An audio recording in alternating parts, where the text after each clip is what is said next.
This ain't rapping, this is scholarship. Part MC, part anthropologist. All that time I spent in the game, I can't apologize. My field work opened up a lot of eyes, a lot of ears, a lot of minds, wrote a lot of lines without a lot of dollar signs. Now to organize all that I'm left with to finally get a return on my investment. Hindsight is a fresh squeezed refreshment. If I only knew what I do now as a freshman. No regrets since now I got direction. In other words, lectures in session.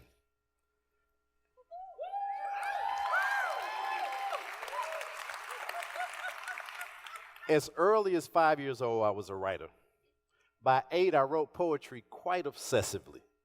In middle and high school, I wrote as a student journalist. I enjoyed asking questions and designing publications, but I also wanted to be one of the guys that I heard rapping on the records, that I eventually saw rapping in the videos.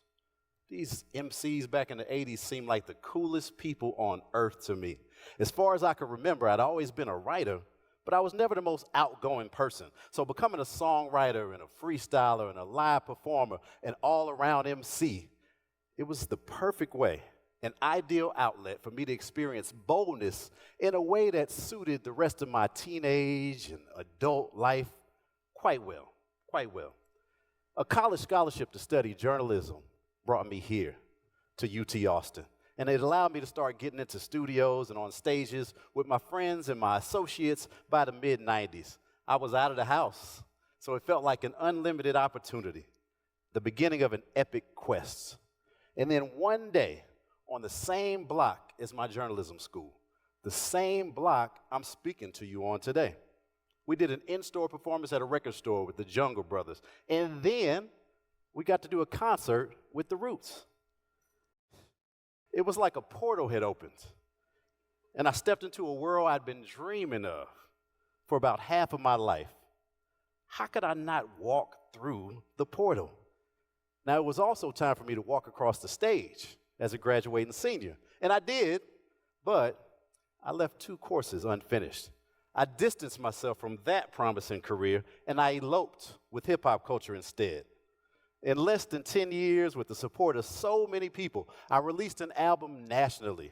My work was covered in international magazines. My music was being studied, the lyrics analyzed in faraway colleges that I'd never heard of. I was able to perform with Snoop and Busta and Luda and so many masters and so many stars on several levels. It seemed like every other day I was being validated or co-signed by some type of legendary figure, meeting with labels, making a name for myself, making my way.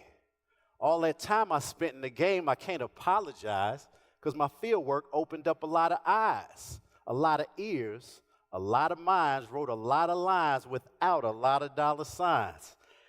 In my early 30s, I got married. I finished my degree. I started seeking stability out of necessity. And in my late 30s, our first child was born. Now to organize all that I'm left with to finally get a return on my investment. There are millions like me, hip-hop participants and practitioners who grew up, who've had to renegotiate our relationship to this culture we've received so much from, this culture we've given so much to. So what does the present and future hold? I mean culturally, personally, creatively, for much of my generation. The hip-hop generation. See, I don't claim Generation X because it's not specific enough, especially not if you compare it to Bakari Kitwana's 2002 concept and book, The Hip-Hop Generation. Now that centers black folks born between 1965 and 1984 with specific shared values and attitudes, the hip-hop generation. So many of us now, between about 40 years old and about 60 years old, we grew up native to the emergence, ascent, and dominance of hip-hop, just like our children and grandchildren now are growing up native to touchscreens, to Wi-Fi, to the cloud. Oh, and the robots. Yeah, the robots. I need to acknowledge, though, that some of y'all may be unclear about what hip-hop actually is. I know for a fact that when I say hip-hop, a lot of y'all think rap music. Many of you probably don't even listen to rap songs. Now, see, technically, rapping is one of 4 essential elements of hip-hop. along with DJing, along with b-boying, along with graffiti writing. And if you put the essence of rapping and DJing together, you have rap music, which, depending on how it's presented, can include one element, one or two elements, all the way up to all four. But MCing, while it is the most dominant aspect, the most celebrated subset, it's not the first element of hip-hop. It's not the most important element of hip-hop either. So shrinking what we call hip-hop all the way down to just meaning rap music is awfully reductive, y'all. Now let's recognize hip-hop for what it is. If we can recognize hip-hop for what it is, let me see your hands. Let me see them sway a little bit. Now let me tell you what it is. It's a lever. And it's a lever with enough power to pry people and practices from the margins of one social context and then place them at the center of another context. Hip-hop is evidence of an eternally excellent and resilient spirit boiling up in a modern context, getting in your face, boldly confronting you, demanding engagement even when you ain't trying to hear it. It's often referred to as something from nothing, but come on, y'all. Science and common sense tell us you can't get something from nothing. Another typical trope says hip-hop is a voice of the voiceless. But I'm not voiceless just because I'm low in the mix or decentered or illegitimized as unofficial, or I'm saying what the powers that be don't want to hear or don't want to be heard. Nope. I've always had a voice. And hip-hop's voice is hard to constrain, it's hard to contain, it's hard to control. It's that creative and it's that forceful. So, hip-hop's leverage, its excellence, its resilience, its abundance shows up in many forms, and the evidence of its agile, permeating influence is everywhere. Look around for a second. Look at all the pervasive do-it-yourself creators. Look at the disruptors. Look at all the DJs. There's probably 20 DJs in this room. Look at the breakdancing happening in the Olympic Games now. Look at the mashups, mixtapes, remixes, the playlists. Everywhere I look, I see that hip-hop did what? Say what? It grew up. So when I was growing up, hip-hop was like my GPS system as I moved from my native Washington, D.C. to Garland, Texas at age 8, to Austin, Texas at age 17. I used hip-hop as sort of a code, a lens, a mode of language, right, to connect socially and to decide who to be friends with. So our youthful years included music and fashion and slang and dance and media and so much more that you either knew or you didn't. And as hip-hop grew up, so did its generation. So if you're like me, an actual practitioner of hip-hop arts and culture, could be a DJ, a producer, a dancer, promoter, writer, designer, and such, the fact that hip-hop grew up, it has an even deeper significance to us. This phenomenal cultural movement has given me and many others a wealth of experience, wisdom, expertise, and skill. So, a more specific question. What do the experience, wisdom, expertise, and skill of the hip-hop generation have to offer to today's generation? Well, first, hope and optimism. We believe in people who've been counted out, especially those systemically, historically, socioeconomically discounted. Secondly, resourcefulness, something from something. We have the innate ability to repurpose, remix, and revise ideas into unique creative forms that catch on and stick and solve problems. We use whatever we can put in our hands, put in our hearts, and put on our minds. Third, improvisation. This daring and resilient sense for staying in the moment, reading the room, reading the crowd, trusting our own judgment when it counts. No one can do it better than hip-hop. Now, given the four elements of DJing, b-boying, graffiti, and MCing, the fifth element of hip-hop remains debatable to this day. Some would say beatboxing. Many would say knowledge of self. This is my talk, right? So I say the fifth element of hip-hop is community, because hip-hop is place-based and it's movement-based, and it inevitably comes from a certain slice of society, or those who love it a lot and emulate it just the same. Now, hip-hop crosses over to mainstream way more than mainstream crosses over to hip-hop because of community.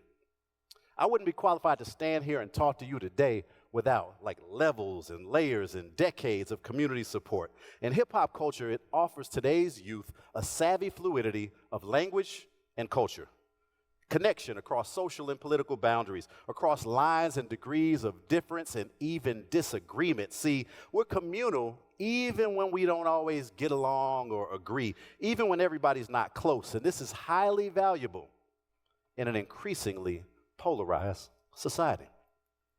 Finally, the experience, wisdom, expertise, and skill of the hip-hop generation can offer today's generation its respect for youth culture. See, we have an ability to engage across generational lines, to learn from and with today's generation, to wear appreciative lenses when it comes to children and young people. And if you don't believe me, ask my students.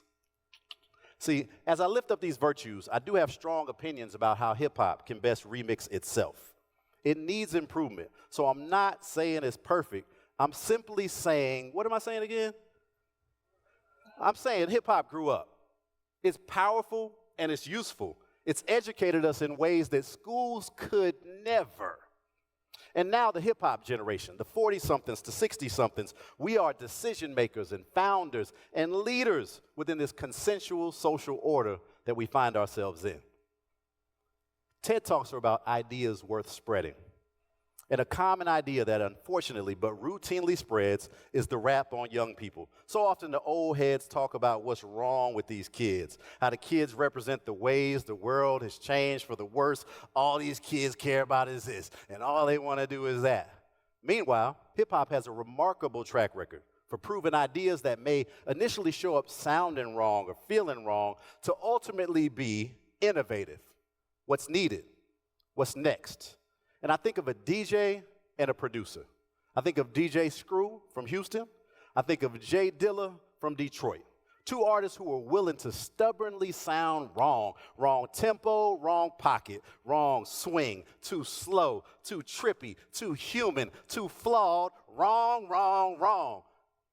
Until the rest of the listeners caught on, until the rest of the artists caught on, until the rest of the world caught on.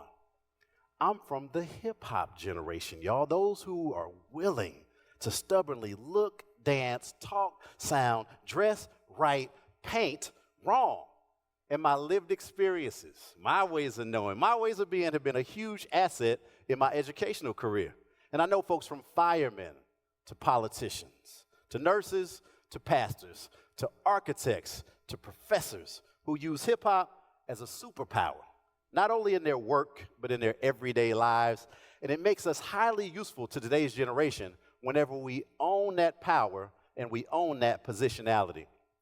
So, what makes an adult, a parent or a grandparent, useful to a child? And what does that have to do with what we call hip-hop? Well, I'll answer that in 4 words, 12 letters, or maybe you could answer it for me. It grew up. Now, it's officially 50 years old, and its impact is practically immeasurable. Hip-hop is a well-established and highly influential adult, and it's embodied by millions of adults like me. We're uniquely well-suited to uplift and uphold youth and being innovative. What's needed? What's next? Now, if this concept of the hip-hop generation leveraging its resources for today's generation, if this sounds wrong to you, go listen to something else. If you're telling the wrong story about hip-hop culture and the hip-hop generation, kindly mute yourself. Hey, but don't act surprised when it ain't hard to tell that we've refreshed and reframed and remixed society to a greater end. Thank you.